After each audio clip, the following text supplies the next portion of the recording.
Okay, I know my hair is messed up, but I don't care because I'm too pissed to even care. But so for the past few days, past few weeks, August 9th, this has been a big issue in America. This has been a big issue in the black community.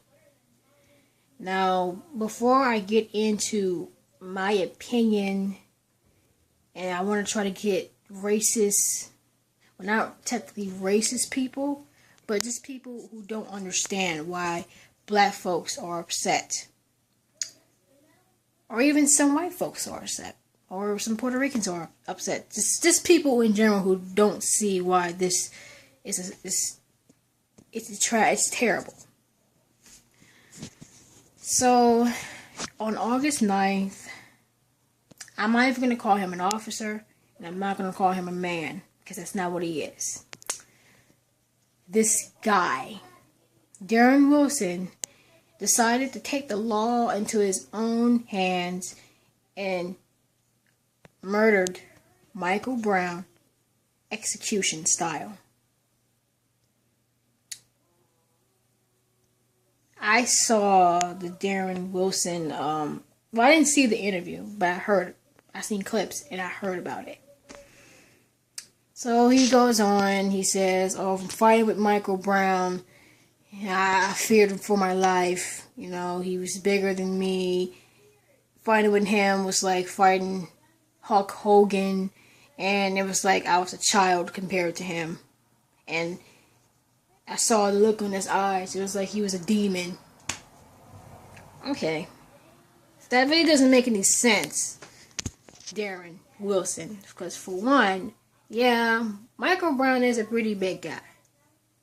He's 6'6". But you're 6'4". So it wasn't like you was a little person compared to Michael Brown. You were just a few inches shorter. Second, why were you scared? You had the gun. It doesn't make any sense. You had the gun in your hand, so why were you scared? If anything, Michael was scared. Why were you scared? You had the gun. That gun determines whether Michael Brown lives or not, which in this case, he didn't. I don't understand it.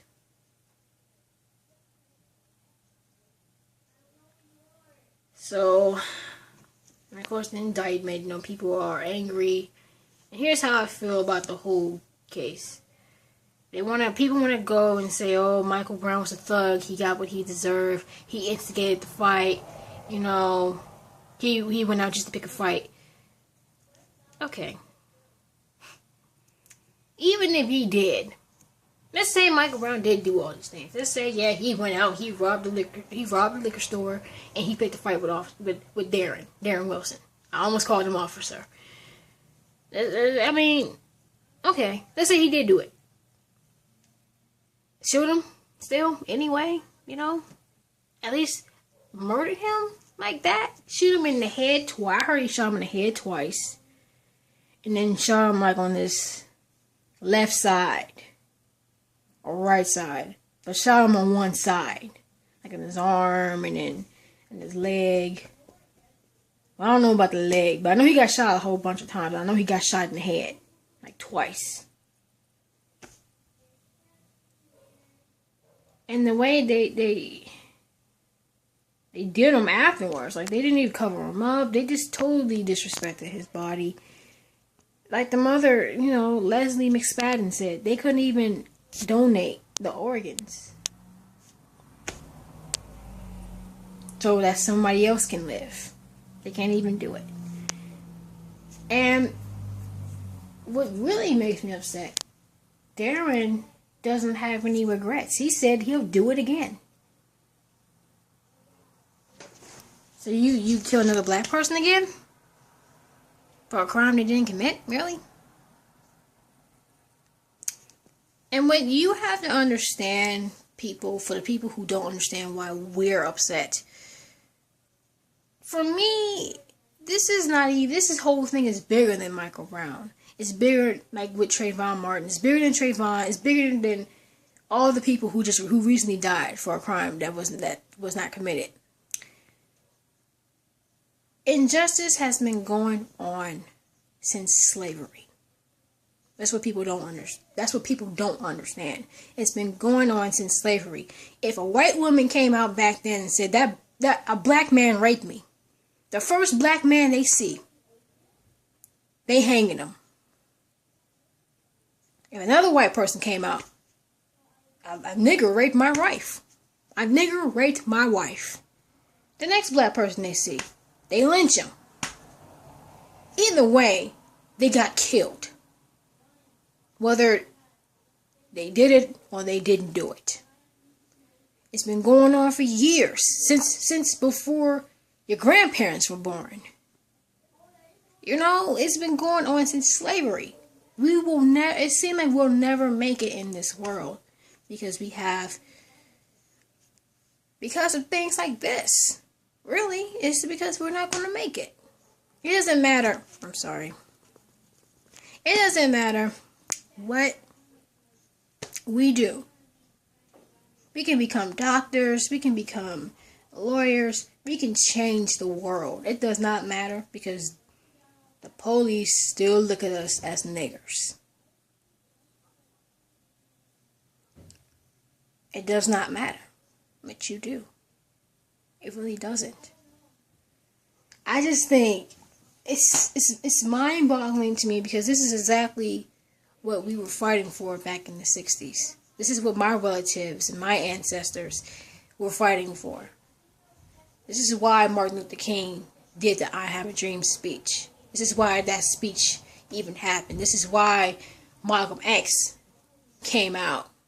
He says this injustice has to stop. He's the one who told us to fight back. Which is what we're doing right now. In Ferguson. And in Cleveland, because they're protesting here too.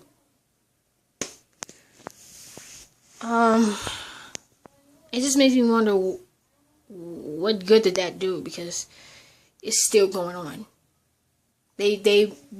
My fellow brothers and sisters marched for nothing.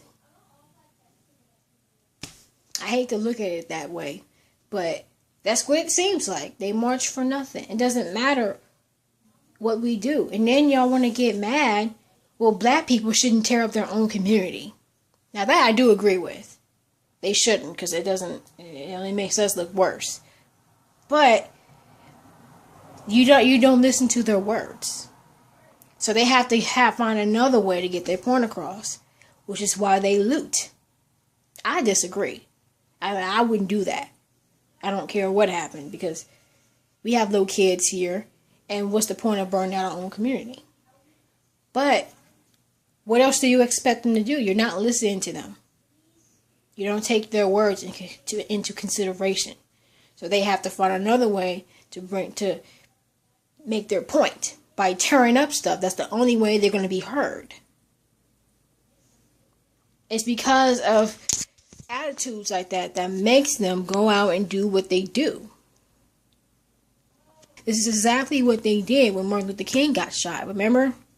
If you're my age, do you remember reading about the Martin Luther King riots? They were worse than this. They were worse than this. It happened nationwide.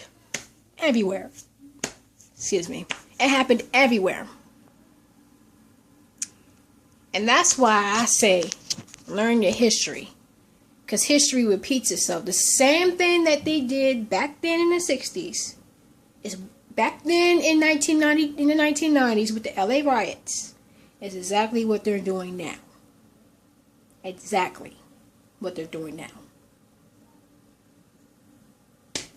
So I just want to say my heart goes out to Michael Brown's family, his mother.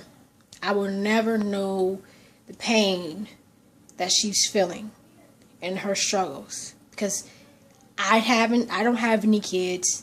I never lost anybody to police brutality. The way the world is, it might happen, but I never experienced it. But from watching the news, from reading stories, it's like I have experienced it. I'm writing a story right now based on this. So maybe once I publish it, then maybe people will open their eyes and see what's going on and that change needs to happen. And the only way that change is going to happen is we just have to work together. We want to make sure that nothing like this happens ever again, which it might, because this is exactly what they said, you know, at Trayvon, and it's doing civil rights, because it's repeating itself again. So, I'm sorry, the camera. I'm trying to fix the camera. But that's our whole point. For the people who don't understand why we're doing what we're doing. We're trying to make sure that this doesn't happen to anybody else. We don't want to go through this. Thanksgiving is coming up. This is the first. Do y'all realize this is the first Thanksgiving that Michael Brown's mother is not going to be able to spend with Michael? That has to be sad, man. That has to be so sad. You're not going to be able to spend the holidays with your son all because of an injustice. It's sad. It really is. It really is. It's sad. I feel so bad. I do.